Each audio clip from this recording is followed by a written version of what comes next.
Oh my gosh. Hi, beautiful humans. Hello. Welcome to Your Soul Welcome. We are so happy to have you. Yes, you've officially arrived at the podcast of belonging for humans exploring their deepest heart. I'm Kayla. And I'm Ashley, and we're so happy to have you here at Your Soul Welcome.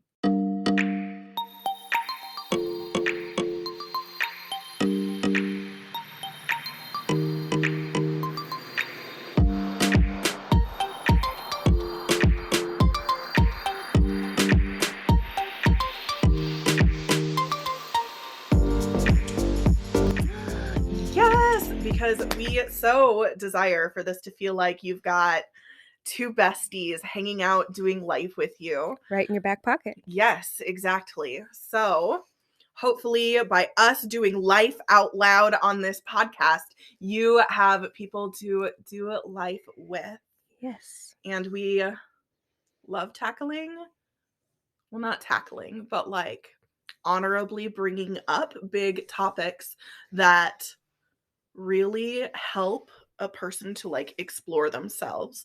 Because I know that I'm in a really large place of self-exploration right now, getting to know who I am and what I desire and the life that I want to create. I definitely am too. It's feels like a whole new journey into a whole nope, I can't do it. Copyright. World, a whole new world. But it's great. It's great to be exploring these things and to share them with you and uh tackling all of not tackling. Tackling just seems like really aggressive. Yeah, it does. But Rawr. honestly, sometimes inner work, you have to be like assertive with it. Otherwise, you'll not make yourself do it. Yeah. I know that I've been a person in the past where I'll avoid my inner work for a while, which is fine. I think everyone does that. Sometimes you're not ready to dig into something. Yeah. I mean, for example, one of my traumatic experiences being like in an abusive relationship, I wasn't ready to unpack that for years, Right. like over a decade. Yeah. So, yeah, I think it's okay to avoid some of your inner work, and I'm really in a place where I'm like, no, we're showing up. We're doing the work. That's what Yes. this season is in my Yeah. life. Absolutely. Your microphone's drifting a little. Whoop, it's slowly She is sliding. slowly sliding. Whoa. Thank you, friend. Whoa. I overcorrected. There we go. That's better. Much better. And if you are watching this instead of listening to this, you may have noticed that Ashley and I switched sides for today. Surprise. Scandalous. Sometimes you have to do what you need to do for comfort. Yes, my hip is really sore. I fractured my hip a few years ago and had a couple surgeries on my hip. I felt like the oldest 30-year-old lady ever. It was a real trial and tribulation in my life to accept and to ask for help and to slow down and take care of myself. But now I am more aware of things that I need to do to take care of myself, and it's just real sore today, and it's been sore for a while, so I just needed to be in a spot where I needed to have it kind of straight Be straight at and a out, different and angle. yeah. And so we just did the old switcheroo. Yeah, we're all for making accommodations here. Like, as former teachers, we're so used to making accommodations for students. Yeah. And then as I started to learn yoga, I don't know, however many years ago, pre-COVID, love how my life is separated into before COVID and after. I learned really well how to make accommodations for myself in yoga because my body is not your typical, well, who gets to decide typical? Right. But my body is not what my yoga instructors looked like. Right. I did not have her body. And luckily when I was doing it, I was doing Yoga with Adriene on YouTube, and she in her beginner yoga series is really good about helping you to accommodate your body in doing the different moves. So accommodating bodies is what you got to do. Yes. Speaking of accommodating bodies, thank you for hanging with us while we took our little rest week last Yes. week. How are you feeling? So much better. So much better. I still have a little bit of congestion going on, so I might have a little cough, little break, or something like that. But I'm feeling tremendously better. Oh, Um, good. and just, I definitely needed that little break. Otherwise, I would have sounded like a 80-year-old smoker on the podcast, and I that's mean, not the that's a vibe. yeah, but probably not the best you wanted in your back pocket. So Well, and better to rest your voice for if you were sure, feeling for sure. under the weather. Yeah. It was not ideal, folks. No. And if there's one thing I've learned with having long COVID in my life right now, pushing yourself is never worth it. No, it's really not. You always pay more on the back end when you push yourself, which I feel like is a lesson I've been learning since I quit teaching, honestly. Yeah. Once I healed my cycle of burnout with that job, I just had zero desire to get back into a place where I feel burnt out. Yeah, absolutely. Even though long COVID makes me feel consistently like I'm burnt out. Right. But that's okay. That's just a temporary season. Yes. I'm already feeling better now that I've been doing my energy healing sessions with myself. So that feels really good. Mm-hmm. And as my husband keeps reminding me, this is not a forever phase. It's not going to last forever. Even though I was reading a scary article that made it sound like it was going to last forever. I know. That's what you sent me, that article too. And I was like, hold on. It was an article all about like the neurological impacts of long COVID. And one of the lines in the article said that they were still treating people who had initially gotten sick during the first like wave of COVID. And I was like, that's so long. I don't want that to be me. Yeah. But I'm already noticing my energy levels come back bit by bit if I don't push myself. Yes. The minute I start to push myself, I just am wiped out for days. like 2 or 3 days. Yeah.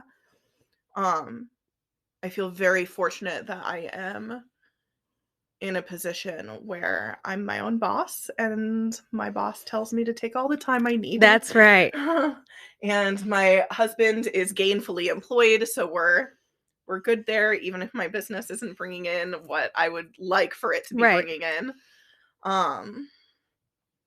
So yeah, I feel Yet, thank you. You're welcome. We'll get there.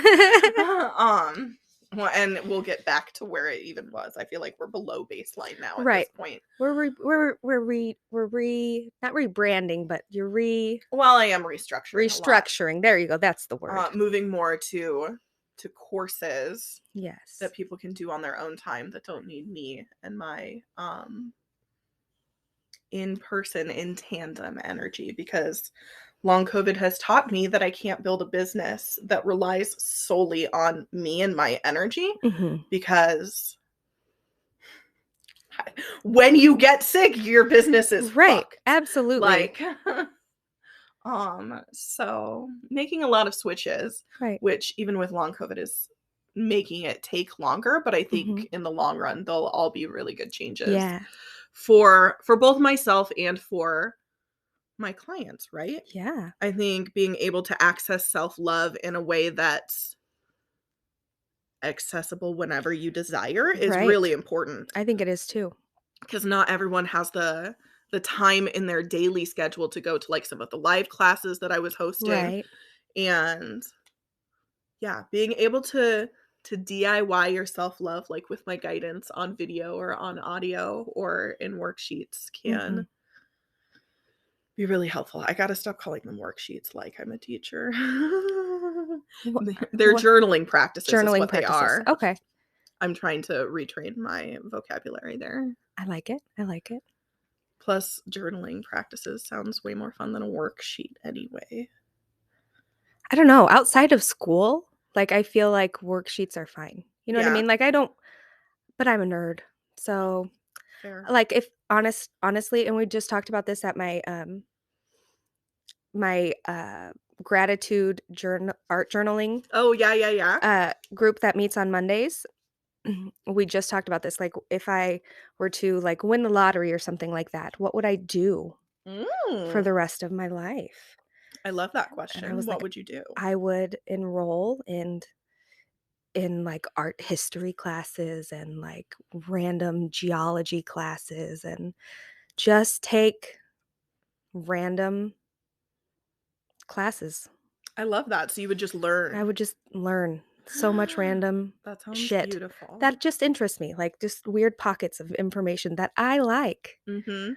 because I loved learning those things, and I only got to take a couple, like, you only get a couple of electives in college Mhm. because there's so much that you have to in the education program anyways, like, you have to take Right. so much of these core education classes, these education Which classes, makes these. sense. Yes, because especially as an elementary education teacher, I have to know a ton of That's a ton true. of random, like, a ton of random bits and bobs of everything, right? Mhm. Like, so I know a lot of random things about various topics. So Like, I don't you'd know a rule it, "Are lot. you smarter than a 5th grader?" Yeah, but, like, But would you because you taught 4th grade? Scandalous. I feel like I've done pretty well. Like, I I think we feel bought it. like you would too. I feel like we bought the game. Oh, yeah? Yeah, and Oh, we I just played was it. joking. No, we You're played it. legit. Yeah, we Okay. played it. Wow. But I've also got my our oldest was in Quiz Bowl. That's Ooh, right. and she went to, like, nationals with Quiz Bowl multiple times, and Smarty she is pantses. she is so good. She is, like, on trivia and, like, random information and, like, just basic facts and things like that. I'd say she gets it from you, but she is not of your womb. She's She not of my is womb. She not is. of your biology. No, but we watched Jeopardy together a lot, and Well, and that's always the quintessential nature versus nurture, right? right. You helped to nurture that. Yeah, That's so sweet. yeah, Aw, yeah, I love that. yeah. It's fun. Beautiful, beautiful. Yes, yes. Well, I feel like with this lull in our little introduction conversation here, Mhm. now would be a good time to probably introduce our topic of the week, Yeah. which is who am I and how can I just be myself? And I think Ashley and I picked this topic because it felt really important as a podcast for humans who are exploring their deepest hearts, their deepest selves, that we talk about what that looks like when you are really exploring your identity and who you are. And I think that that second question, and how can I just be myself, Mhm. is like the driving factor behind my, well, this season of doing the work, of getting to know myself, of unpacking things in therapy when I was working with my therapist, Mhm. in unpacking stuff through journaling, whether out loud or handwritten, because I think that's all we really just want to do is be ourselves. Right. Absolutely. And that can feel really hard, especially when you're coming from a background of like really heavy programming on who you should be and what you should be doing, and that you're a bad person if you're not doing XYZ Right. things. I know that with my very Catholic upbringing, shame and guilt are a really big part of Oh, like yeah. Catholic catechism. And so unlearning my feelings of shame has been a big part of how I've started to access who I am and Mhm. how I get to be by myself as Right. myself. And that feels really powerful when you can begin to explore that or dive deeper into exploring that. Right. Absolutely. I know for me, um, be myself, when we started talking about this, I was like, I pulled up just like a blank, like, what? Uh, Which is so funny because you're the one who picked this topic from the right. I list. know. And well, because it's really where I am in this phase of my life right now. I'm trying to figure out really who I am, and I'm finding who I am because and I know I've talked about this, I feel like every episode so far. I went from student to mom, wife, teacher, right? Mhm. And now I'm getting more, I feel like, independence in my life and free time, and I'm like, "Wait a minute. I'm not in charge of, like, I'm not being courted to another, tethered to No one's telling you another what you have to do, human and being. no I'm not circumstances Yeah, are requiring it. right, yeah, I'm not being tethered to another human being, um, and there are no, huge expectations over Mhm. what I have to do or should be doing or need to be doing, and now I get to figure those things out for myself, like what I Mhm. want, what I enjoy.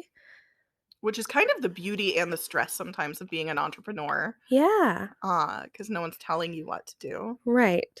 But also, I wanted to not be told what to do anymore, which is why I selected Right, entrepreneur. So I know it's kind of like a fishy back and forth thing to say that, like, I love it but I hate it, that right. that ambivalence. I think I mostly love it though. Yeah, absolutely. I'm definitely loving it. I'm definitely getting better in the sense that I'm able to, um, give myself a little bit more structure Mhm. now than when I first started. I was just like, "Oh my gosh, what am I gonna do with all my free time?" And then I just, like, sat around and I was like, "I don't know what to do." And then, like, I would book something and then I would be just a mess trying to get everything lined up for one thing. I remember you talking about that. You Mhm. would, like, rush yourself Yes! for a vendor event. Right. And now I'm trying to be more consistent and more, like, mindful of getting things ready and things like that, but, um, when we're talking about identity, like, when I was younger, I was, always, like, the caregiver friend, the mom of the group, taking care of Sure. everybody, the smart kid, um, getting good grades, doing all of those things, um, but I I didn't is that something that I did because that's just who I was, or is that something that I did because of my circumstances in life, or you know what I mean? Like, those things we don't. I mean, I think there's something to be said for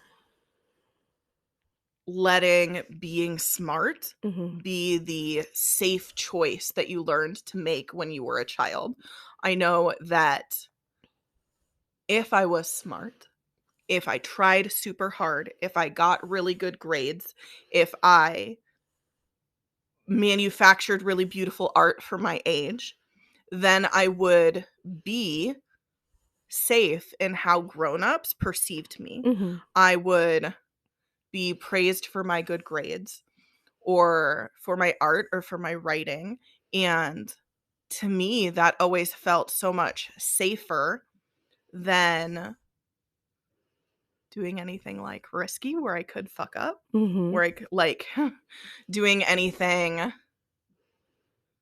like full force or full out or diving into a new experience. There was always that opportunity where I would be bad at something. Oh, And right. to me as a kid, that felt unsafe. Yeah. And so being the smart one and being the like dip your toe in like one little winky toe at a Oh time my goodness. was the safer way to be. And I bring up that word of safety a lot in explaining that because your sense of safety governs how you are in your life. Um, your unconscious mind, like prime directive, they teach us this when we learned neurolinguistic programming in my coaching certifications, that your unconscious mind, its prime directive, the number one thing that it wants to do is keep you safe. Oh, man. So when you're young and you find a way to feel safe, then that you just set that on repeat and you continue to do it and it becomes who you are. Oh, man. And that, when you bring in like sources of childhood trauma, I can don't be like it. really, I don't like it. really kind of disconnecting Mhm. from like your soul self, the person that just wants to be like wild and free and like full Yeah. of magic and hunt mushrooms in a forest and Hello, that's me right now. samesies. Yeah. So yeah, I've really been, I know, backtracking what feels safe to me and how I can engage in my with myself in new ways Right. while also maintaining that line of safety. Yeah. How can I make myself feel safe rather than letting my external circumstances make me feel safe? Right. Yeah, that is so interesting. Mhm. So interesting. Because I was the youngest in my family. My sister and my brother are my sister's 6 years older than me, my brother's 8 years older than me. And they didn't always live with us. Um, but my sister did not always get good grades, and she did get in a lot of trouble behavior-wise. Mhm. Um, and my parents in school, they did not get good grades. Oh, And really? yeah, um, and they did get in trouble. And so then here I come along, right? And I'm hearing about these patterns, and I'm seeing these patterns happen. I'm seeing my sister get in trouble, Mhm. and I'm hearing about how my parents didn't do good in school and she needs to do better, and how they were and she needs to do better. Um and I'm like, well, I'm sure as shit not doing any of that. You've been breaking generational patterns since you were a kid. And so I was like, I'm not doing that. I'm Mhm. not doing that. I'm not doing that. I'm not doing that. And I didn't. Okay. And so I got good grades, but my parents didn't know what to do with that. You know what I mean? Yeah. Like, okay, so like my brother was fine. My sister, I mean, when he got older, he started getting in trouble too. But um and my parents had trouble with my sister. Um my sister and my mom had a like rough relationship, I think. Mhm. Um and then my dad was not my brother and my sister's dad biologically growing up.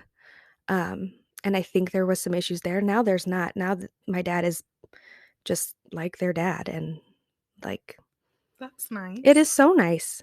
Um, and we're all just family, but um I think there was just a lot of tension and just so much going on there that like I was just like, I am going to breeze right through. Like, here I'll just comes, stay below the here comes, radar. well, here comes the golden star, and let me make things easy, right? Mhm. Um, and like I was easy, like I got good grades, I didn't get into trouble. Like I went to church with my grandma because she wanted me to, and my friends were there. Mhm. Um, but like they didn't know what to do with my good grades and my involvement in school, and How did like you feel about who you were during that time? I felt like it was never enough. Like, I think, like, I Mhm. wanted my parents to be like, "Wow, good job. Thank you for She making broke the our pattern. Look at thank you for her. being great," or like, "You make you're great," Almost like you wanted to receive the same attention your sister was getting, but in a in a positive way. positive way, yeah. But when they didn't know what to do with that, it just Like, resulted in I just fell off the radar. hmm, Like, I just that's so fell sad. off the radar. Like, they didn't have to worry about me in the sense Yeah. that, like, they weren't concerned that I was gonna be doing something bad. I wasn't going to be going to the parties and being naughty. I wasn't going to be getting bad grades, so they just stopped checking. That's such a mixed bag of like how nice that they trusted you and Yes. also how tragic that like they didn't, Yeah. I don't know. I don't want to say praise you, but just like validate you as a child. Right. Because every child wants validation. Right. And, I mean, they would say it, like, in passing to, like, their friends, "Oh, here's Ashley, she's the good one." And, But like again, that attention is directed like from them to their friends, not to right. them to you. Right. But, like, I got to I got to go out and I got to, like, hang out with my friends, like, I had more ability to, like, go and do things and Mhm. more freedom, I guess, in that regard, um, Yeah. but, like, I didn't want that, I just wanted my parents to be like, "Hey, you're doing great. I'm Like, "I'm proud of proud of you." you." Yeah, Yeah. like, I wanted that, Aw. but, like, I'm sorry baby Ashley didn't have that. I am proud thanks. of you now. Thank you. And, like, they say that now, and, like, they'll say it they say it in That's hindsight. Yeah, beautiful. like, they totally say it in hindsight, and they were just super busy, you know what I mean? Like, they were working and, like Engaged in other ways yeah, and absolutely. And I think that, like I said, it was a world that they were unfamiliar with, mhm. too, so they didn't know what the crap to do with somebody who got straight A's, like, what's that about?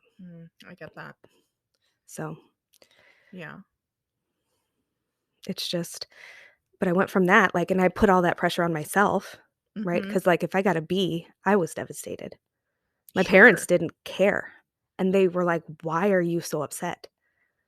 Well, because to your unconscious mind, Right. like, anything other than an A, other than perfection, might lead you down that road to getting yelled at, getting Right. punished, Right. and Right. getting all of the attention that you wanted, but in the ways you didn't want it. Right. I get that.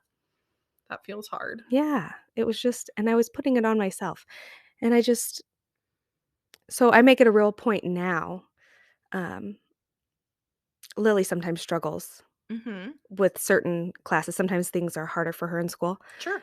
um, Yeah, but that's normal. But I tell her, like, "I don't care about your grades. Like, I do not Mhm. care about your grades." And I'm sorry to Lily's teachers. I do not care about her grades, and I tell that to her face. Well, I mean, at some point, grades aren't what matters. Grades are never what matters. Grades never were what matters. Grades are never what matters. I don't care. Okay, my inner smart kid is having a really hard time I hearing you know. say I that, but know. I I know know. you're right. I know. And but what I tell her is I just if you That's are what trying, matters. that's what matters. If Mhm. you are trying, if you are studying, if you are going to class and you are doing your work and you are trying Mhm. and you get a D because the test was really hard or because and she also has dyslexia and stuff, which is not a recognized learning disability in the state of Nebraska, which I think is total That's BS. Yeah. malarkey. So she cannot receive any support That's services. malarkey in the first degree. Yeah. Yeah. So I could go off on that for a whole long time. But um she I'm like, I don't care about the grades. I don't care about the grades. Mhm. That's nice. That's a nice story about how when you know better, you do Yes. better, Yeah. right? We get to be in the position where we get to like learn from what our parents did Yeah. for us or did to us or did with us and hopefully do better Mhm. in how we are for other people, which is nice. Yeah. But let's bring it for a moment back to who we want to be for Yes. ourselves Yes. Yes. with our identity journey. I have no idea where Yes. we're at on our I outline. don't We've either. been very chill, which is kind of nice actually. Yeah, it is nice. Um I've got the question written down here like when we lay out who our identities are, like I am smart, I am resilient. Sometimes you don't always want to be those things. Like resiliency, I know, is while it's a nice skill, it's not always nice to have to be resilient, right? Mhm. So then the question I have written is who do we want to be instead or in addition to? And I know that I always desired to be the smart one or Mhm. a smart one because my sister was also super smart. So I was never going to be the smart one. When you're only 13 months younger than your sibling, you get Mhm. compared a lot and we were always very similar. Yeah. Um so I know I always wanted to be smart, but that definitely came from like this deep visceral fear of being stupid. Oh, yeah. Um I feel like one of the worst like insults that my sister and I could hurl at each other is "you're an idiot" or "you're a moron" or any type of like really just basic like kid insult, but it always had to do with intelligence. I feel like Oh, that's what wow. always wounded me the deepest. Mm. So I've been working to unravel this identity that I'm stupid. Mm-hmm. So I've spent, well, my academic life trying to be really smart.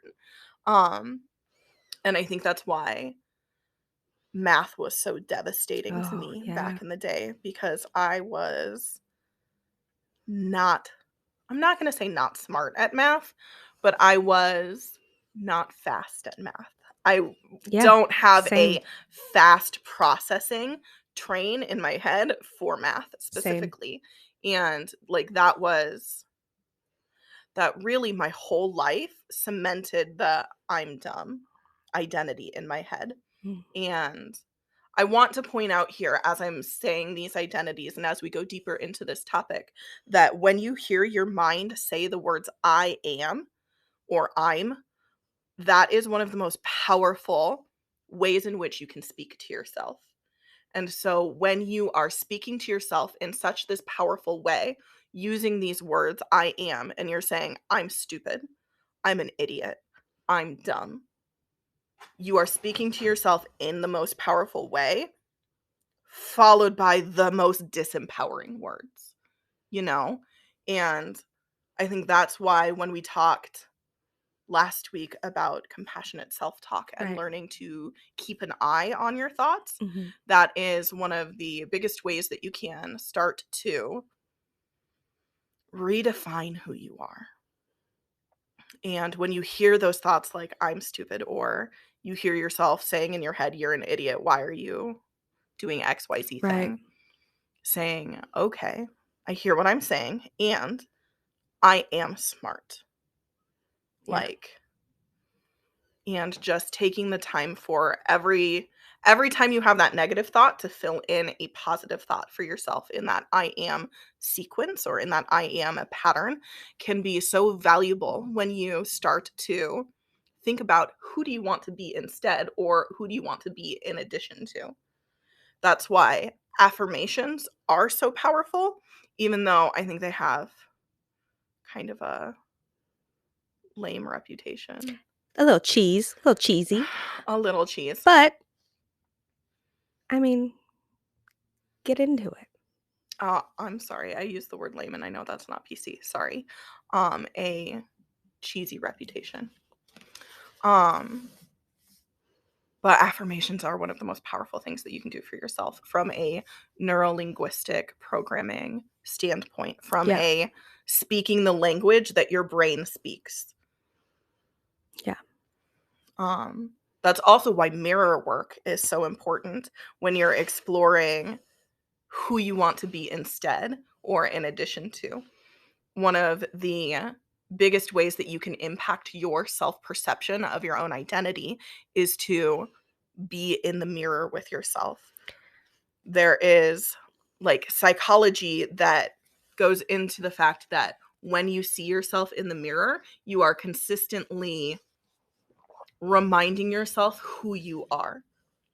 And that's why when like changing your glasses frames or changing your hair color can feel like so spicy, right? Like it Yeah. can feel so like, oh my gosh, I've done this big thing. I've like cut my hair super short.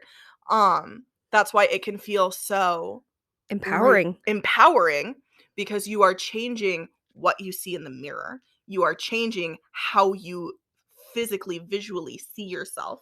And that is so important to know, because then you can start harnessing that same power, that same empowerment for your own desires and who you desire to be. Tell the folks a little bit more about the mirror work that we do that you've got going on in your bathroom, Kayla. And then I'll tell them a little story Um about myself. so I really Just go ahead. Just do it. I really wanted to like up my mirror work game once I found out like some of the psychology behind it. And I wasn't doing it, even though I wanted to. And I was like, okay, where am I alone with myself? that I can just attach this new habit to an old habit, because I know chaining habits, linking them together, can help you be more successful with your habits. And I was like, well, I guess in the bathroom. And I was like, well, I don't do it when I get ready in the morning. Like, you're already looking in the mirror. I already could have been doing that, and I'm definitely not. Right. So where else am I in the bathroom alone? When I poop. So I hung a mirror in front of my toilet, which my sister fucking hates. Oh, I think it's hilarious. I try to take it down when she comes over because she hates it really? so much that it's there. Because you're essentially like sitting there taking a nice poop and staring at yourself in the mirror. Yeah. Which for me is awesome because it gave me literally I am a captive audience. I set my phone on the sink so I can't like do what I used to do when I You can't reach the sink from the toilet. Oh, no, you can't. And I used to just look at my phone like a normal person. Yeah. As we all do. Yep. But I leave it when I first go into the bathroom, and then I go like plop myself down and I engage in my mirror work. And I say, I am love, I am fun, I am joy, I am play, I am truth. And then my second set is, I am health, I am wealth, I am worthy, I am whole. And then I love myself in all ways, always. And I forgive myself in all ways, always. And even just now, that gave me like such joy to say. Good. And I played a lot with what I wanted to say while I was in there, because I really wanted to acknowledge the fact that sometimes I'm not just love and fun. I'm also like anger and sadness and hurt. So I always like the one that I am truth. Yeah. I am true to my emotions. I'm true to who I am. That one feels like perhaps the most important. Yeah. And then the love and the forgiveness. I just added the I forgive myself in always, always. And that has been really healing for myself. Because when we talk about how different parts of ourselves want to do things or not want to do things, like part of just when we were talking earlier about doing the inner work, part of us wants to procrastinate and avoid, and part of us doesn't and wants us to go for it. Yeah. And so when you can say things like, I forgive myself in all ways, always, woo, your parts forgive each other. You engage in whole self-forgiveness, and that's a really healing act. That does sound really powerful. Okay, what's your mirror work story? Oh, well, one time I came over to hang out with Kayla, and I was wearing my comfiest outfit, which is like this super duper comfy, stretchy romper thing that I have. Oh, And I can't like wear a bra with it. Okay. And so I'm here and I'm hanging out, and I think I had a little bit to drink. And then I go to the bathroom. And I'm in my romper without a bra, right? And so when you're wearing a romper, the whole business comes down to go to the bathroom. I mean, you have to. So then I'm basically sitting on the toilet completely naked, and I forgot about the mirror. And so I go to sit down, and I'm sitting on the toilet totally naked, staring at myself in Kayla's bathroom. And I was like, I forgot about this experience. And I was just laughing and laughing. And then I came out and I had to tell everybody. Because you were definitely it was a few levels of intoxicated. Yeah, it was fun.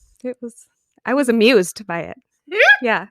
Well, I'm glad you were amused, because my sister probably would have been horrified, and she probably would have taken it down. No, because I think we had just talked about it. Like, we had very recently, like that day or the day before, had just talked about it. Yeah, I also take it down when like my brother-in-law and sister-in-law come into town, because look, I'm already the weirdo. Hey, that's okay. Let your weird flag fly. Maybe somebody needs a little bit of encouragement. Or maybe to look at themselves. Somebody needs to acknowledge the fact that she keeps calling herself a weirdo. I am the weirdo. Like, I literally just claimed that identity for myself in what I said right now. And my 12-year-old has a button on her backpack that says I'm a weirdo. That sounds like a beautiful reclamation, Yeah, whereas they love it. mine was a judgment that I just laid upon myself. Like, it felt like a judgment in my body. Aw. I fully, well, I mean, I even have a like mini course for Braveheart Open Mind that's Yeah. the art of being comfortably weird. So Yeah. I understand weird as a reclamation, but when I said it to myself just now, she was judgment. It was a judgment. So friends, be listening to your Yeah. be listening to yourself when you talk, and you too can be consciously aware of how you're labeling yourself and Yeah. what identities you are unconsciously giving yourself. Yes. And then, yeah, use mirror work to work with yourself. Yeah. You don't have to do it while you poop. You can do it whenever you want. You don't have to be like me. But I'm just saying, it's a really great time to do it. It is. It is. What else are you gonna do? I I mean, guess be on you're TikTok. really at but your most vulnerable. That's also true, which is kind of nice. Yeah. And at this point, I greet myself in the mirror and I'm like, oh my God, hi, good morning. Hi, I love you, good morning. And I'm just so excited to see myself. Yeah. And I want to be very clear that it did not start out that way. My mirror work experience started out with me making eye contact with myself in the mirror and being like, that's enough. And then I ran away. Yeah, because it probably feels weird at first, because like It so feels weird. Yeah, because like the only time you really looking in the mirror is to like fix your hair, fix your face, and Well, to judge GTFO. yourself, You know what I mean? actually. Oh yeah. I mean, yeah. When you're putting on makeup, you're like, is my face good enough now? When you check yourself at the bathroom at a friend's house, it's, do I still look okay? Yeah. Like, it's always very judgment based. Yeah. So if it feels uncomfy to begin looking at yourself in the mirror without judgment, Yeah. that's totally normal. And you don't have to like go at it like a rocket star at the beginning. And A rocket star. I don't know what a rocket. I don't either, but I think that a rocket star sounds cute. Well, that's the word that popped into my head, and then I was like, do I mean Rocket Man? And I'm like, no, Rocket I don't. Man. I mean, I love a good Elton song. Yeah. But a Rocket Man star. A rocket star. You don't have to be a rocket star at mirror work to begin with. You'll get there someday. Yeah, work with just noticing yourself in the Yeah. mirror at first, and then maybe say, I am truth, or I am me. Those are really like, I'm okay. Like, I'm chill. okay. Yeah, I'm okay. Or this is okay. Or you can even just stand in the mirror and be like, mirror work is a thing that I've decided to do now. Yeah. And then walk away. And Yeah. then come back and say, this is a thing I've decided to do now. And just kind of like ease yourself into the process. You don't have to start by taking a poop and loving on yourself while you use the bidet. Like that. But if you are one of those people who really likes to go all in, then by all means. Yeah, go all in. I Go recommend. all in. It's a weird, fun time. Can't wait to hear your stories, folks. I mean, yeah, please will you please tell me if you put up a mirror in your bathroom by your toilet so that I'm not alone? Just so we're clear, there's always been a mirror directly across from my toilet at my house. Oh, see, automatically built in Yeah, space for mirror for work. sure. Love that for you. The whole time. I mean, I recommend it for everyone.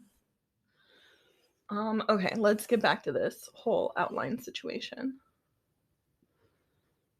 Ashley, you have a note here. Oh, yes. Who do I want to be instead? Yeah, and you said, I just want to be cozy and comfortable with myself. Yes, I don't want the stress or the pressure of trying to be any of the things. I just want to exist kind of naturally as just myself. I love that. Because especially when we're talking about being entrepreneurs, there's a lot of language out there about hustle, right? Got to get your hustle. Sorry if you don't like, and I'm not hustling. I'm not hustling. I'm not out there hustling. I am tired, guys. I'm not hustling. I'm gonna hustle my butt to bed at the end of the day. That's when I hustle. Way to take care to of get yourself. into my blankets with my dog. I have a nice, warm, heated blanket that the love of my life turns on about a half an hour before we go to bed so that my That's so spot nice. is warm. And then I get in bed and then I cuddle with my dog. So you've really chosen to embrace this The fuck cozy. hustle. Yeah. Let's get cozy. Yeah, I'm all for That's so cozy. nice. I busted my butt my whole childhood getting those grades, getting those scholarships, And then being the getting good through teacher. school, raising them babies, being kick-ass teacher. I'm tired. Mhm. Y'all, I'm tired. And I'm just really striving for cozy and peace in myself and in my space and in my family. Like that's where I am. That's nice. Yeah. I love that. I often find myself asking, what's the easiest way to do something? Because I'm done with doing things the hard way. Mhm. And how can I make this feel peaceful for myself? Yeah. And I think those two questions often guide me towards that feeling of being cozy Yeah. and not having to hustle. Mhm. Because the how can I make this easier or what's the easiest way to do this thing Right. allows for me to bypass my perfectionism. Mhm. Well, I say bypass. I don't really mean to truly bypass because I've done a lot of healing work. I don't know if you can hear that giant banging, but my dog is watching squirrels out the back deck, and she just like She is having a hoot. she's just banging on the back door. My goodness. There's Maybe there's been 2 squirrels out there taunting her all morning. it's true. There really has been. She's been having a great day. Yeah. My dog Rose and the squirrels have a special relationship. What was I talking about? I don't know what was in my brain. You were talking about how you easy Yes. and peace. Yes. So, I was talking about bypassing my perfectionism. Oh, yes. I've done a lot of inner work with my perfectionism, so I feel like I've honored those parts of me that needed validating in why I was trying to be a perfectionist Mhm. because I feel like that's really important. Those parts of you that you are tempted to not like also equally need your love and validation. They're essentially just your inner child. Oh, yeah. They're essentially just your inner child. I know last episode, I recommended that you guys check out my videos on the Brave Heart Open Mind channel for the Peace Talks method. Mhm. That goes in a lot more in depth in talking about this idea how those undesirable parts of yourself are really just your inner child. Yeah. So that can be helpful if you're interested in that. So now I use that question of how can I make this easier to make it so that I'm not focused on perfection Mhm. and can get things done in a way that feels good and gets it done. Yeah. Done is better than perfect. Yes, and thank you for sharing that little nugget of wisdom You're welcome. because let me tell you how many times that has saved the day, about 1,000,000,000, okay? Oh, good. For real. Those are not my words. I don't remember. I don't think it's Elizabeth Gilbert. Maybe it's Elizabeth Gilbert. Somebody more famous than me said that. Well, Kayla said it to me, so I even have a song for it. really? Done is better than perfect. I love it. That's the base of the song, and I sing that to myself over and over. And then sometimes I'll say, I'm just doing the thing, whatever I have to do. And then sometimes I'll fill in random lyrics about what I'm doing. Like, I'm just sitting here building my webpage, because done is better than perfect, yeah. I love it. And I just sing it to myself when I'm feeling uncomfortable with taking the easy route.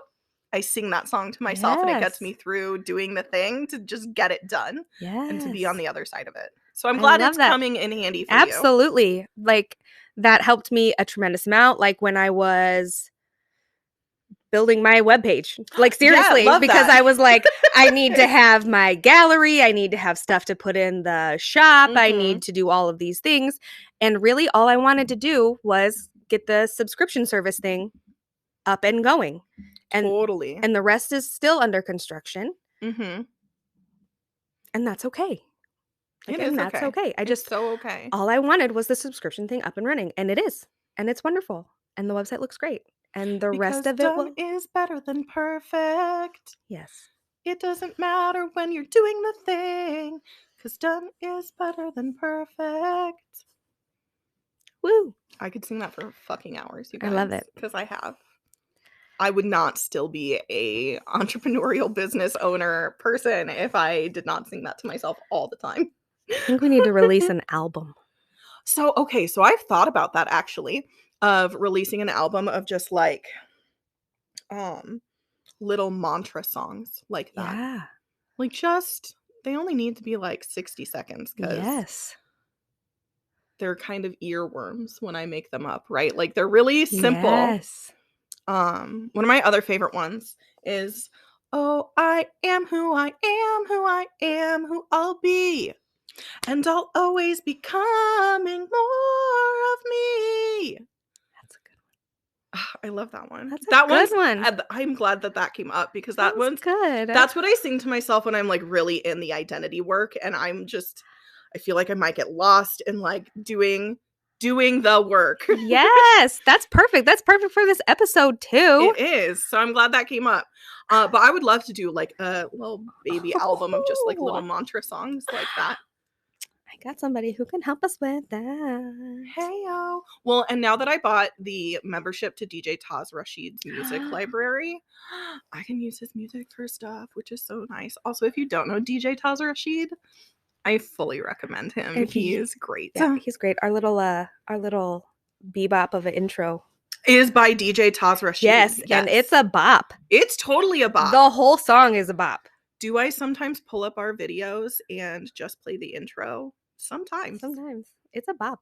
I know that sounds a little narcissistic, but I don't care. No, I really it's love our good. intros It's so so much. good. And the whole song is so good. Do you listen to the whole song a lot? Yes, I've looked it up and listened to the whole song. I love that. I haven't really. I need to do that. It's so good. That might scratch my itch better than like pulling up our video and then constantly telling the YouTube algorithms that I'm not finishing the video. That's probably better for our algorithm rating. That's all right. That's okay. But sometimes it's nice to just hear the "I'm Kayla" and "I'm Ashley." Oh, I love your me. I am glad. I'd be That's so fun. sad if I offended you with my you. No, not at all. Not at all. Oh, funny. So anyway, those are some of the things I do. When I'm working through it. For sure. What else do we have on this outline? We're still on page 1 of a 5-page outline. That's okay. And I feel like we've covered some of the stuff already. I do too. We can also split this into a 2-parter if we need to. Do you still want to talk about the difference between personality and identity? No, because basically, well, yes, okay, so we could just touch on it real quick. Oh, sure. That basically I struggled with this when we were talking about this episode, in that I didn't know what the difference was, okay, people? I didn't know what the difference was between personality and identity. And so I looked it up, and really, there's not a whole lot of difference. It's basically what I found. It's just how you... Can you scroll back up a little bit? Oh, yeah, sure. Just basically how you view it. I looked it up on the APA website, which is the like American Psychology Association, I think. And they say that identity involves like a sense of continuity, or the feeling that one is the same person today that they were yesterday or last year, despite physical or other changes. And they didn't really say anything about personality. But personality is like... I think we discovered that personality is what is like externally displayed. Like, like your behavioral things. Whereas identity is just more like what your values are. Yeah, on. Like, and that they continue. But where it said on the APA website, like your identity involves a sense of continuity, like yesterday, last year, I Mhm. feel like identity does change. Like, I would you're agree with that. like Well, that's the whole point of today's yeah. episode, Yeah, right? is like we are multifaceted people who change Yes. over time, so And it's often a conscious process mhm, or a traumatic process to change who you are. Because if you are not consciously choosing to do the work or you're not engaged in a traumatic situation, mhm, like being in an primarily emotionally abusive and somewhat physically abusive relationship, mhm, that changed who I was. So, right. like, trauma absolutely changes who you are, and also you can consciously choose to do the work to unwind that old programming Yeah, to change who you are and how you see yourself and who you are for yourself. right, So, no shade at the APA. I just feel like their definition should involve that you can change your identity right, from today or from yesterday to today yeah, or last month to this month. right. And maybe that's more in the personality realm. See, and this is where it gets like, I don't know. I don't know, guys. I don't know. All I'm just all like, I don't know. I mean, as we've said before, we're not medical professionals here. Mhm. I have certifications in life coaching and I am not a psychologist. So we're sharing our perspectives here. Yes. Um which is why I say very vehemently no shade at the APA. Like Yeah. listen to the Yeah. the pros Yes. also. I know that I have made huge changes in who I see myself as. Right. And perhaps you could argue from like a very psychological standpoint that I was always that person. I was Mhm. just hiding her. So then the APA is Right. correct, you know? Yeah. So it just depends on your perspective, really. Right. But there's no way I could do any work as a self-love coach if I didn't believe that change in who you fundamentally are Right. is It's possible. possible. Absolutely. Absolutely. And the kind of the metaphor that I came up with when we were talking about this was that like I kind of view myself as like a tree, right? And I am like my identity or my personality is like this trunk, right? That I am the Mhm. here's myself and this is who I am. And there are different branches that display the different identities or different facets of me. Mhm. Um that like my children get very wrapped up and intertwined in the mom branch of me, like the motherly That's like one of branch. your main big Yes, that's my branches is your main mom branch. yeah. And then, Mhm. Mark gets the branch of, like, the loving partner branch or whatever. I have a teacher branch or, um and there are branches that were, like, the perfectionist student Mhm. branch, right? That was a very large branch that caused me a lot of harm. Mhm. That but I grew that branch. I nurtured that branch. I fed that branch. I grew that branch, and I had to recognize that branch. When I mean Recognize that branch was not a healthy branch. Recognize that branch was strangling some of my other branches, and decide that that was a branch that could no longer continue growing on my tree. right, You know and what I mean? so it could shrivel back to like the base branch Yes. that ultimately came from a good place of Yes. your Wanting to inner child. Yeah. yes. Yeah, wanting to be Safe and safe and validated. recognized and loved, Mhm. but So that main branch of yes. wanting to feel safe and recognized and loved, like, Yeah. that gets to live Yes. on. Yes, it's still there, but it is no longer being nurtured or fed. But it's still there, it's still in there, it's still like, I'm still aware that it was a part of me and has been a part Mhm. of me, and so I need to be aware that when things like, when more vulnerabilities or things arise in my life or times get stressful, I just want to be more self-aware that I don't start feeding some of those branches that I have decided to stop nurturing because they were detrimental. I don't want to Sure. start feeding those things again. You know what I mean? And when you have vulnerabilities come up, stressful situations come up, sometimes we go back to those old Habits, habits, those patterns. old identities kind of Mhm. as coping mechanisms, Mhm. or because they were comfortable, or they served a purpose, or for whatever reason. And I just want to try to be mindful that Yeah. while they did whatever they did and They served a served purpose. purpose, I don't want them to do that anymore. Well, and that's why I so often find myself saying that, like, self-love is a choice. Yeah. It's a series of choices. It's a continued devotion to choosing who you desire to be as opposed to who you habitually were. Mm. And because you're right, until you spend so much time doing this work and, like, Mhm. really ingraining that new groove in your neuroplasticity of, Yeah. like, a new habit, you will be so tempted when things happen Yeah. to fall back on that knee-jerk response, that habitual thing that may not be self-loving, Right. that may not be serving who you desire to be as an identity, as a person. Mhm. And that's where I think self-love really gets to shine, Yeah. is when you recognize that it's a decision that you get to make when you are tempted Right. to choose an action that is not self-loving. Mhm.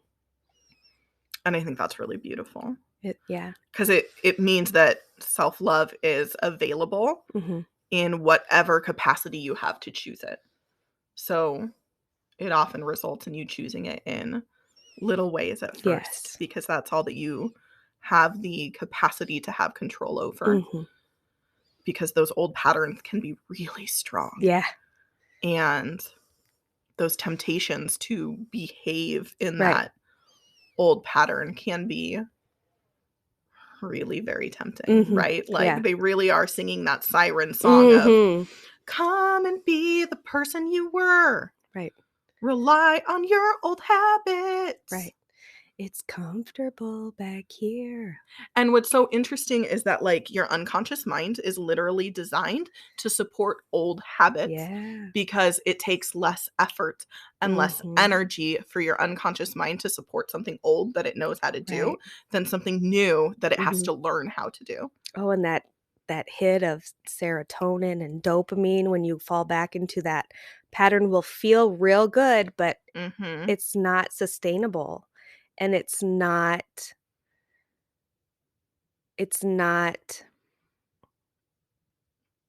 It's ultimately not an act that's in alignment with self-love. Yes, and it's not going to move you forward.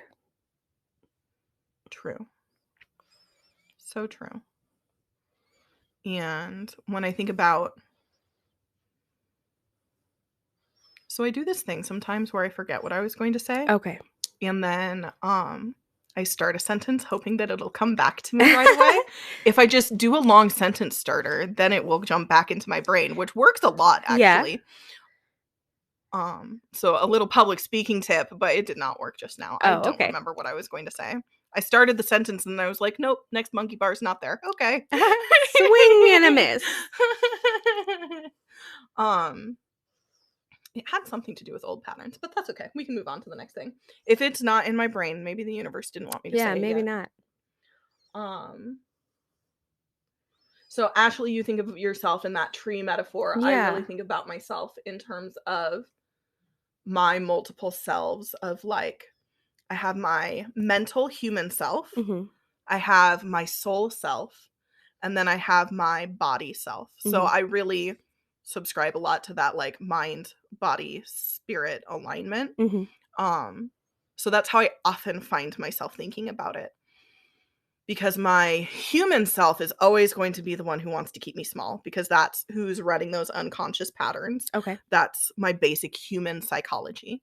As a human, I am programmed to want the easy way, Mhm. the habitual way, the way that makes me feel safe, the way that conserves my energy. Right. Like, that's what my unconscious mind is programmed for. Mm-hmm. My soul self, on the other hand, is just like, let's do this. Yeah. Let's do everything. Let's be ourselves. Let's start all the projects and weave the magic into being in this life.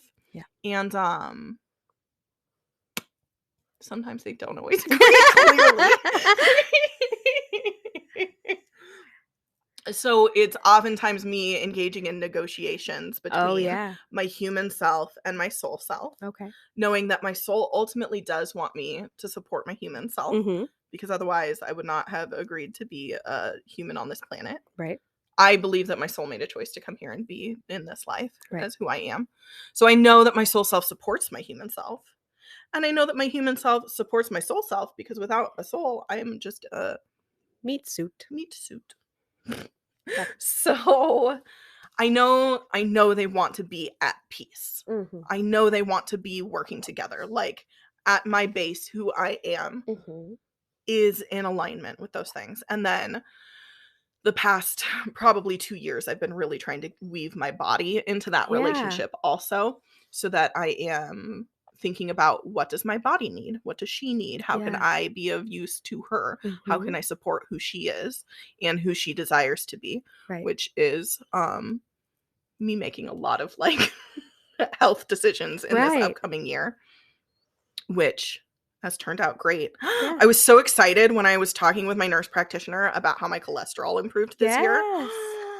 I got the test results back like 2 weeks ago, and I was like, oh my God, they're all red and high still. Why? I thought I did so good eating more fiber this last year, because I made so many changes to my diet. So when I saw that the numbers were in red, I was like, no, I'm still with bad cholesterol. Why? I'm a bad person. I didn't do good enough, blah, blah, blah. And then I was talking with my nurse practitioner about the results after I was sitting in my, like, okay, let's calm back down, Kayla, for 2 weeks. Yeah. Because then she was sick, so I didn't get to meet with her on time. So it's just me kicking myself, or trying not to. And then she was just like, look at how low your cholesterol numbers are compared to last year. Yeah. And I was like, look at those fucking sexy triglycerides. Yes. Yes. Major drop. So anyway, I've been really trying to like fuel my body in ways that are so good and nourishing, and really like adds that body, physical, somatic component to my mind, soul, body alignment. And so that's how I think of my identities, are in those 3 separate selves. And then my inner child is always a part of things too. So I guess that's like a 4th identity that I think about for myself. That part I'm just starting to like acknowledge and work with.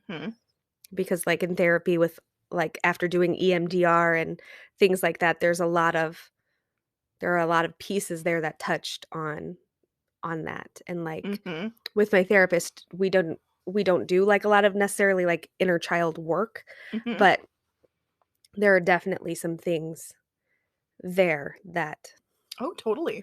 Well, anytime you as like adult me need to just like come back in and just like support, just like reassure little Ashley that like, hey, I love you. You did a lot. You did a lot of hard. You did a lot of hard shit that you didn't have to do. So it's true. But we got this now. Like you're good. You're good. There's so much you can do with that like type of reparenting, it's often called, where you are showing love and validation to your own inner child that you can do.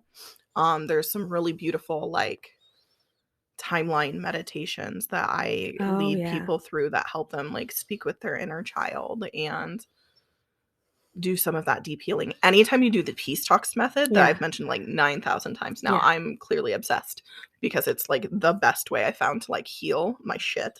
It's so good, guys. But anytime you do that, that's inner child work. So that is super supportive of your inner child. So those are really my 4 like identities that don't really change, that all they do is like become more aligned with each other. Right.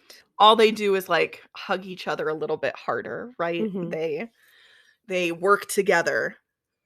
So I don't know that they're really changing. They may just be like, okay, I see where I've been laying out some BS. Yes, I can set that aside and Right. get along better with you. Yeah. That's fantastic. And then I wanted to discuss for a brief moment the logical levels of change. It's a Oh, yeah. it's a thing that they taught during one of my 3 coaching certifications. I think maybe the first one, and then they expanded in the second one. But the logical levels of change are where you can make change It's like as a human person. Yes, it's Okay. pyramid shaped. So at the very base level, you have your environment. So you can absolutely make changes in your environment. Like I, during COVID, changed my house into a houseplant jungle, right? Like you can make changes to your environment. beautiful. And then I just took pictures of our setup today that included the plants. I Yay. thought I might post them on our Patreon. Oh, our Patreon is ready. If you would like to join that and get extra coffee chats with us and behind the scenes looks and taken around on our friend adventures. Yeah. I'll put that link downstairs. For and real, you guys be in the can- back pocket. Yes. Like literally Mm-hmm. do life with us. Mm-hmm. Mm-hmm. Mm-hmm. We're gonna record our coffee chats, which is just us hanging out, really. You want to be there for those.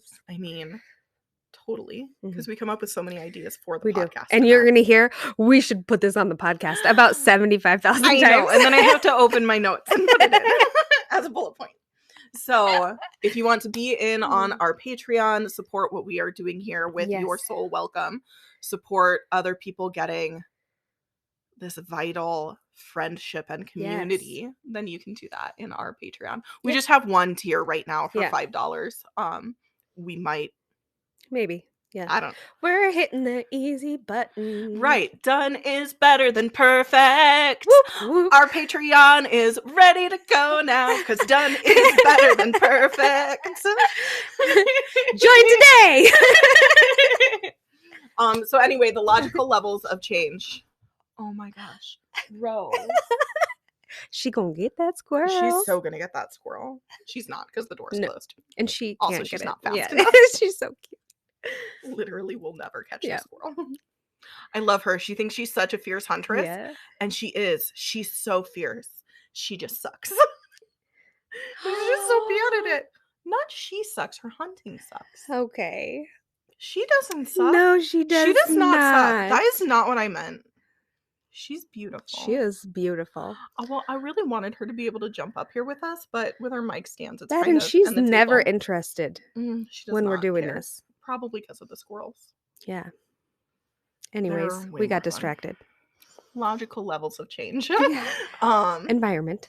Yes. So your environment, you can totally change, and that's often followed by your behavior. Not often, it is in the logical levels of change pyramid. So you've got your environment and then your behaviors. And behaviors is often where we try to make the most change. Yes. We focus a lot on like our habits and on our output. And while you can, hi baby. Pause up. Pause up. She's like, no, let me out for the squirrels. Rose. Well, I love you. I'm not gonna go let the squirrels out. I'm so sorry. Come here. Rose. You guys should see the shade she's giving. You can't really see her right Rose. now because the cup's in the way, but Pause up. Come here. it's not gonna happen. So anyway, your logical levels of change are Rose, we don't edit these, so I have to keep going. Oh, and she lays down, baby. Keep going. Okay, so that's often where we try to make our most changes are with behavior. And you're essentially, if you think about it as a pyramid and you're only making changes on the behavioral level, like you're really making it an uphill climb for yourself. And that's because your behaviors are informed by the rest of the pyramid, which are your attitudes, your beliefs, your values, and then up at the top, your identity, and then your sole purpose. When you are making changes from the bottom of the pyramid, you're really in for that uphill climb because your behaviors are fueled by your beliefs and your values. Yeah. Your beliefs and your values inform what you think is possible for you and how you want to be perceived by others and how you want to be for yourself in your life. And so when you're making changes on the behavior level, you're essentially fighting against your own beliefs and your own values, which sucks. Yeah, That's that such an sounds uphill so battle. difficult. And so much change is possible when you start working on those levels of working with your values and working with your identity. And that's why I love the Peace Talks method so much, because it's Mhm. such an easy way to work on that identity level for yourself, which then gets to trickle down Oh, yeah. into change in your beliefs, what Mhm. you believe is possible for yourself, how you believe you should act, Mhm. and into your behaviors.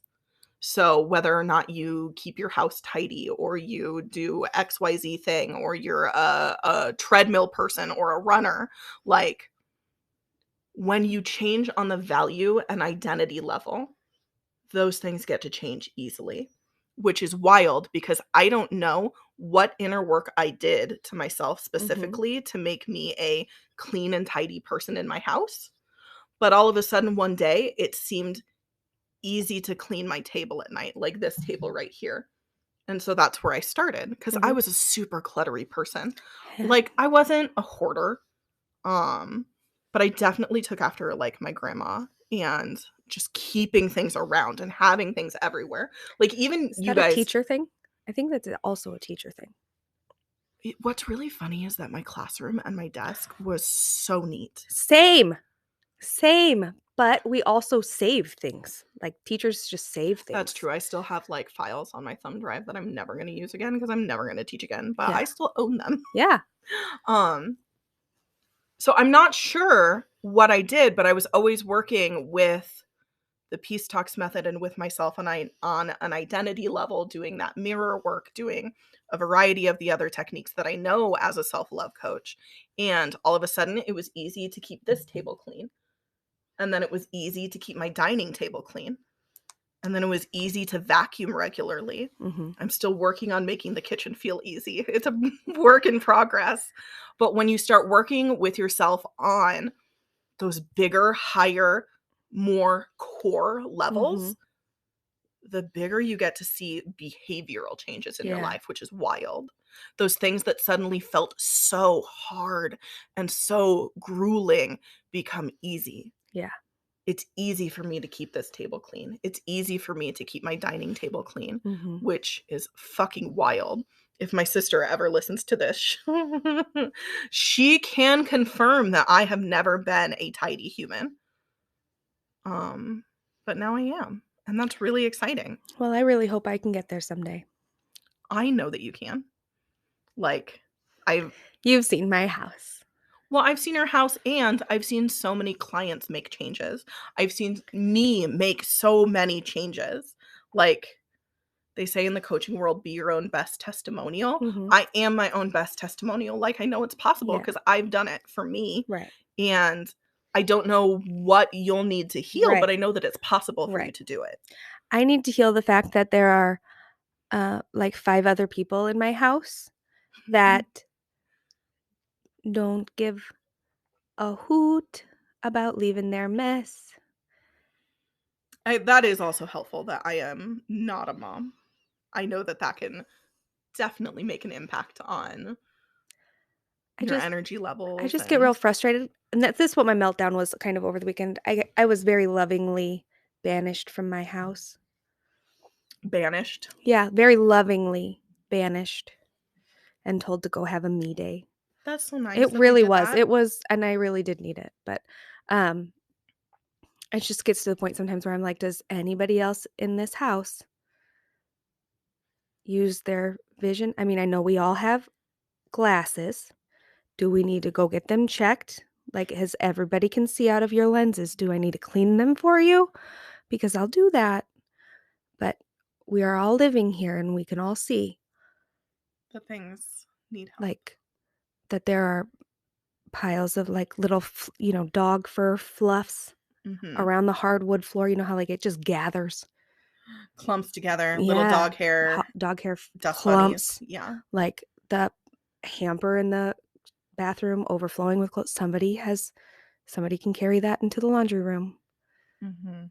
Like, Did you feel better after you were lovingly banished? yes, I did. And Good. Mark cleaned out the garage. Like, Mark was super loving. That's nice. It was so great. I'm glad that you're supported. Yes, it was fantastic.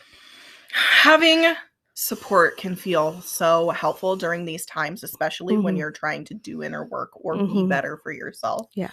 And oftentimes I ask clients or ask myself, like, who can I rely on? Mhm. Who can give me support? And if I don't come up with an external answer, Mhm. how can I better support myself? Right. Which often leads to me again asking those two questions of, okay, how can I make this easier? Mhm. Okay, how can I make this? Oh, what was my other question? How can I make it easy? How can I make it peaceful? Yeah. So, Right. yeah. Mhm. Super helpful. So I highly encourage, after you guys listening to this conversation, that you investigate how you can get to change on that identity level and on that values level, so that the trickle down into your behaviors doesn't feel like such an uphill battle. Yeah. And am I asking you to go really deep and do perhaps harder inner work? I am. The identity stuff gets really scary sometimes. Yeah. I remember I was doing this technique that I learned in my master certification for coaching. And I was doing it late at night by myself, and it was working on an identity level with the belief that I am evil, Ooh. which again circles back to that like Catholic upbringing. Mhm. That's a whole episode in and of itself, you guys. If Yeah. I'm feeling particularly spicy, we can do Yeah. an organized religion podcast episode. And if you guys think that that would be interesting, I feel mean, free I to wasn't Catholic, but please comment below. I went through the Methodist version, but At least yeah. Methodists are slightly nicer about it. Anyway, this is not that episode. Yeah. For sure. So I was working with the belief, the identity that I am evil, Yeah. because I never felt good enough. I never felt like I was like enough, basically. And if I was not enough, then I must be evil. Yeah. It's because you're being punished. Yes, it was definitely this very Catholic if then. Yeah.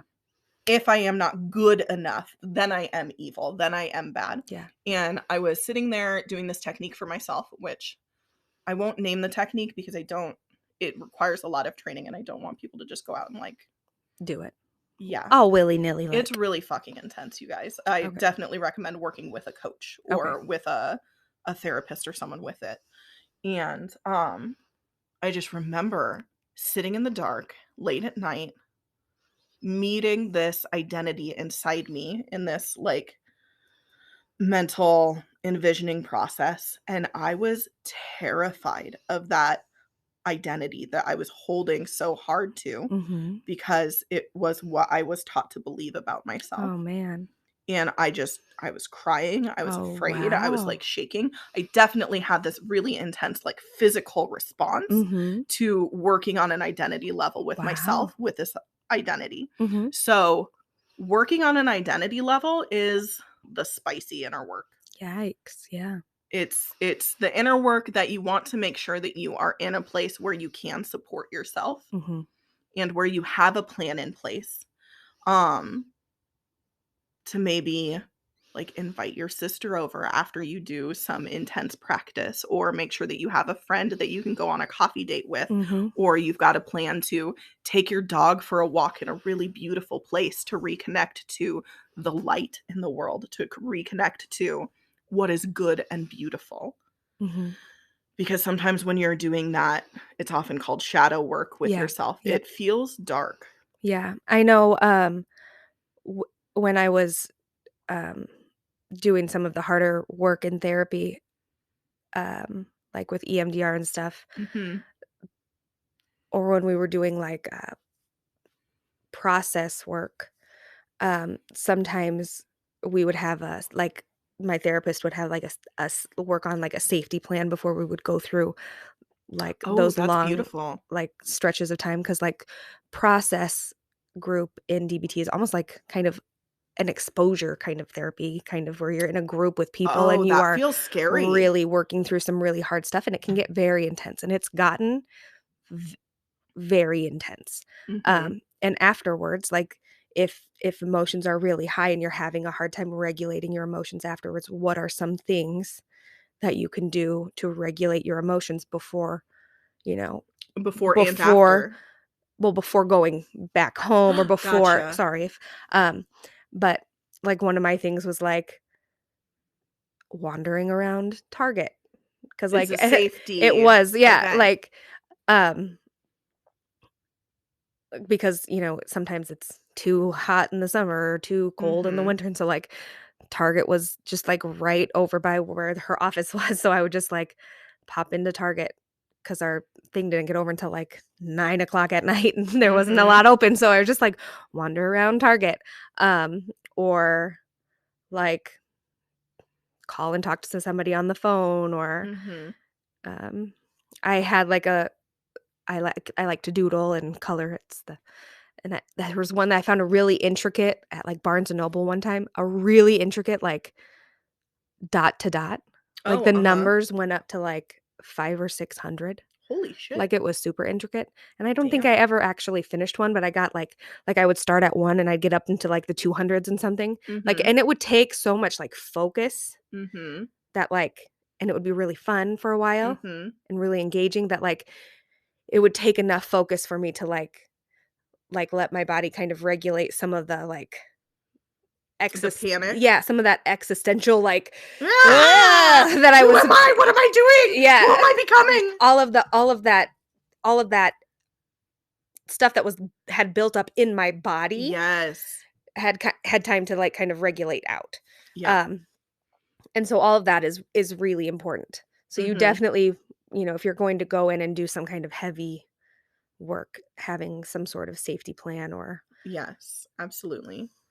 not because it's necessarily dangerous, but just, if you get real dysregulated or anything like Mhm. that, you don't want to spiral, or you don't want to get into a situation where you get overwhelmed or uncomfortable or dysregulated. Yeah.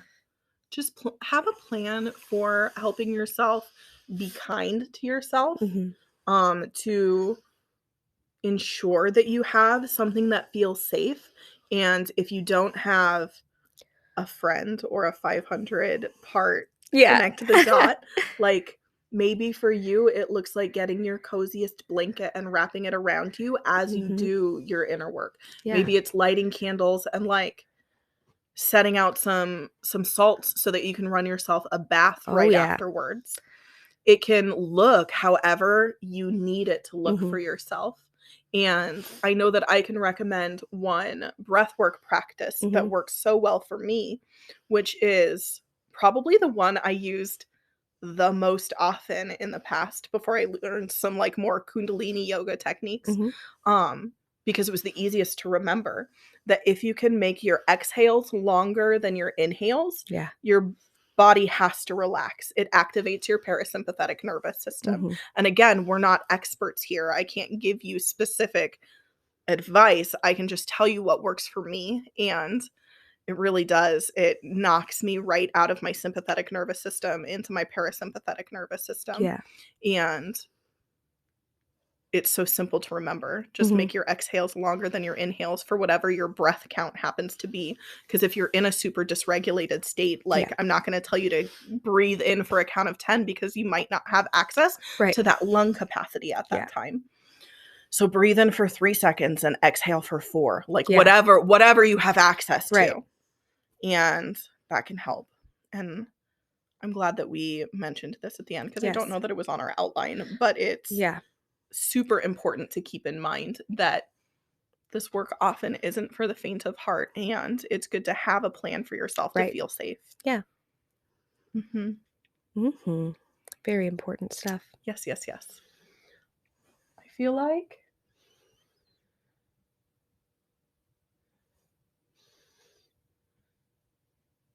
I feel like we did.